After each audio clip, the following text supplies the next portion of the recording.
typical narrative structure, thinking of it as the point of entry, inciting moment, etc. But you can also look at the narrative structure of this story as the stages of a hero's journey.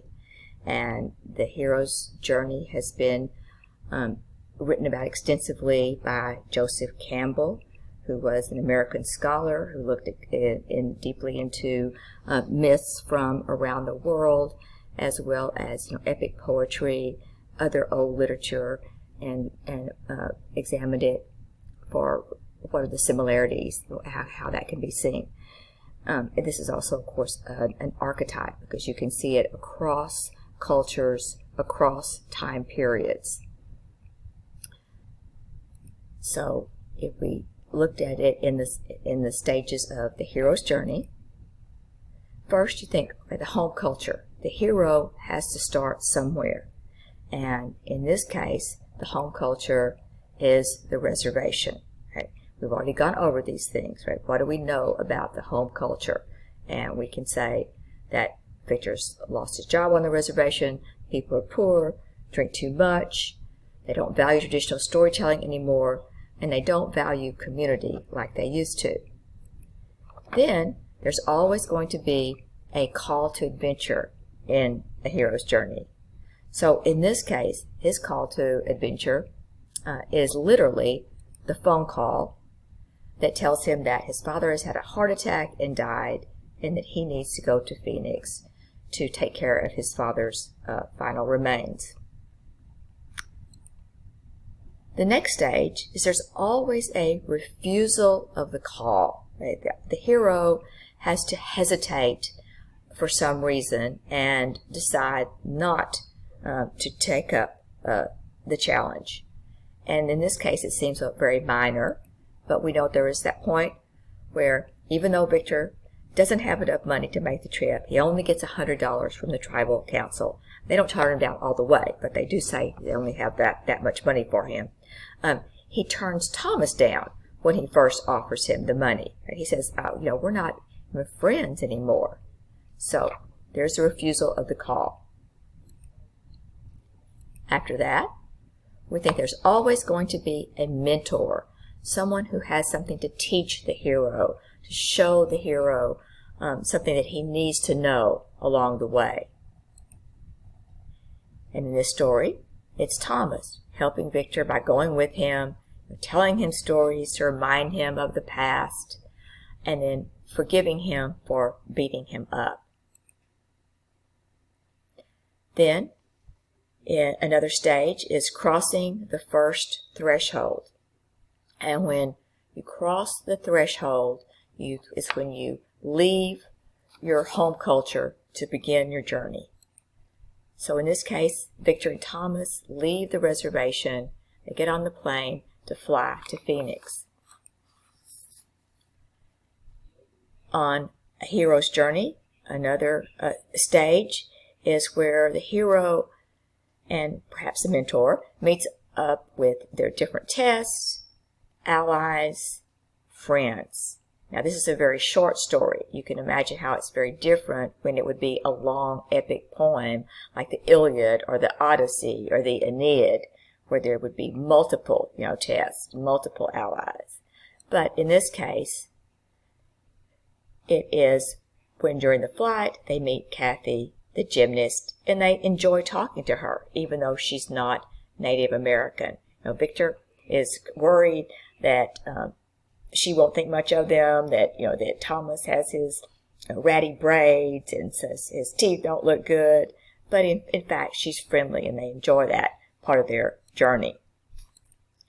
Next would be the innermost cave, and that's simply the new place the hero comes to.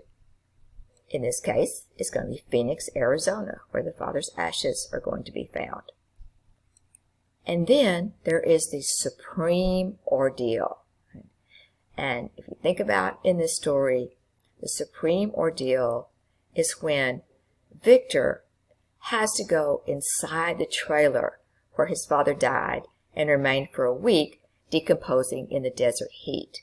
And so he knows it's going to be horrible in there. I mean, just to think about your father dying in that little place all alone, but then the fact that it would be no telling how hot inside that closed up trailer. But knowing that there could be something valuable in there, not necessarily monetary value, but at least of an emotional value. And so he feels like he needs to go in there, and he does. And Thomas, of course, actually accompanies him. And then there's always a reward when heroes go on a journey. In this story, Victor does actually find a photo album, which would be that something important, like emotional connection to his father, and then a stereo in the trailer.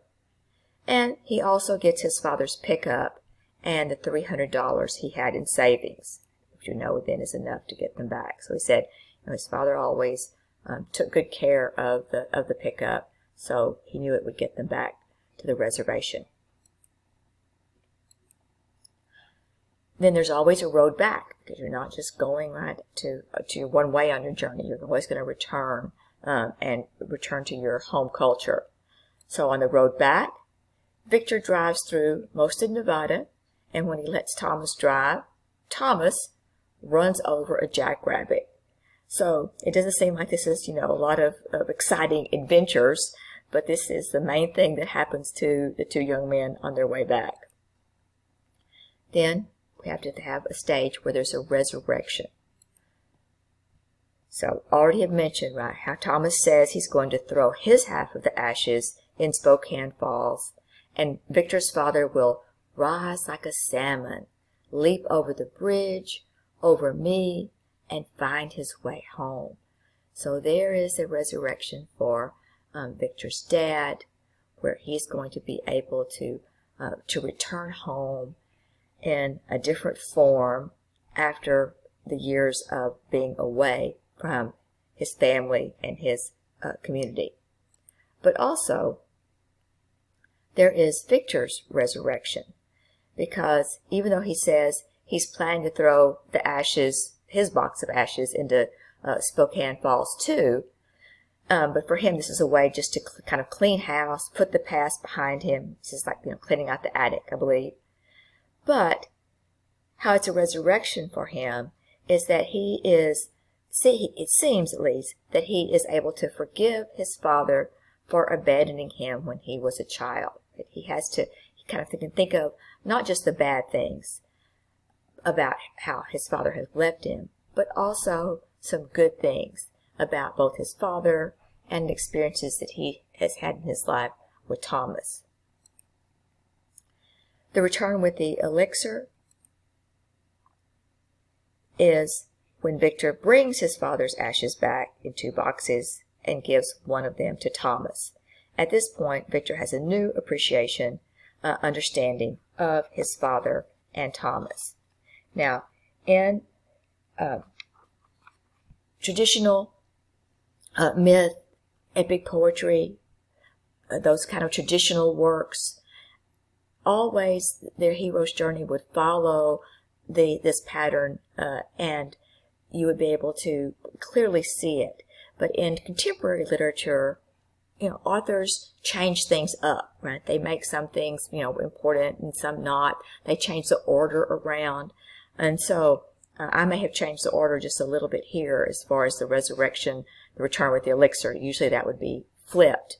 But again, you're going to see a lot of different ways that authors use the hero's journey to structure their works. Again, as people don't want to just do the same old thing over and over and over again. Then we think about the language in this story, the use of literary language. So this we think about symbolism.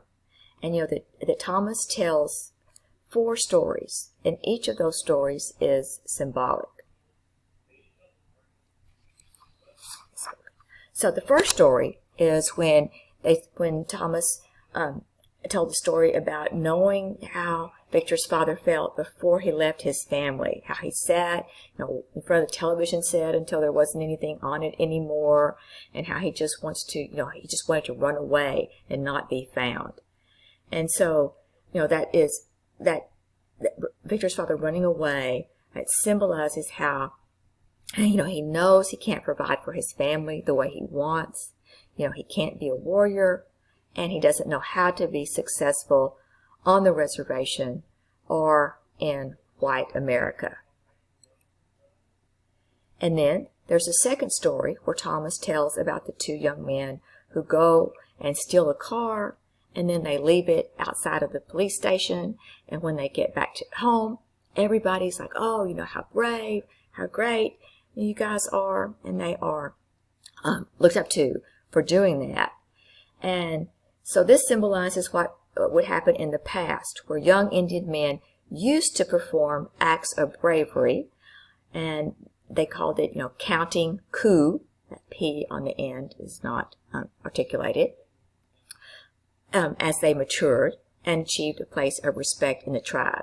So this could be various things depending on which tribe it was. But often it would be they would go into battle and they would just like touch another Indian warrior. And then they would come back and they could say, yes, I was touched, but I wasn't hurt myself. It could be that they are the ones who they strike the first blow in a battle. It could be that they go and they are able to steal some horses from another tribe and come back and bring them to their own tribe. And all those things help for them to develop into maturity and their place in the tribe. However, they can't do this anymore, so they have to find a substitute, such as stealing a car and then leaving it by the police station. They have to do something brave to prove themselves. The third story is about how Thomas thinks that he's going to have a vision if he goes to Spokane Falls. He goes and he waits there on the bridge, and Victor's father comes and finds him there and then takes him away to Denny's. And then he says, he teaches him the lesson of they have to look out for each other. Right? You have to look after Victor because that's an important thing for Native Americans to do. So this, again, symbolizes how Victor's father does respect traditional Native American values. And so he knows then it's part of his role to look out for Thomas, and then Thomas should reciprocate by looking out for Victor. And there's really 5 stories. I'm sorry, I misspoke there. I kind of always forget this story, the 4th story. So the thing is about this story, he's thinking about how he's an orphan. His father died fighting during World War II. His mother died while he was being born.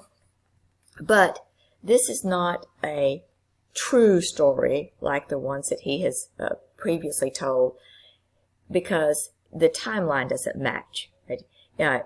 If his father had really died during World War II, he would have been in his 40s when he told this story. And these are young men. They're not middle-aged men when they go on this journey to Phoenix. So what this story symbolizes is what matters for him is to be true to himself as a storyteller, and true to his Native American heritage. He's not going to be dissuaded by the fact that other people don't listen to him. He is going to do what he knows that he has been put on earth to do. And in that 5th story, the symbolism of the salmon story is that nothing is truly dead. Everything is a part of nature and will live on in a different form. And so, of course, we have our circle of life there, life, death, rebirth. And for, again, the Native American culture, that close connection with nature is very important there.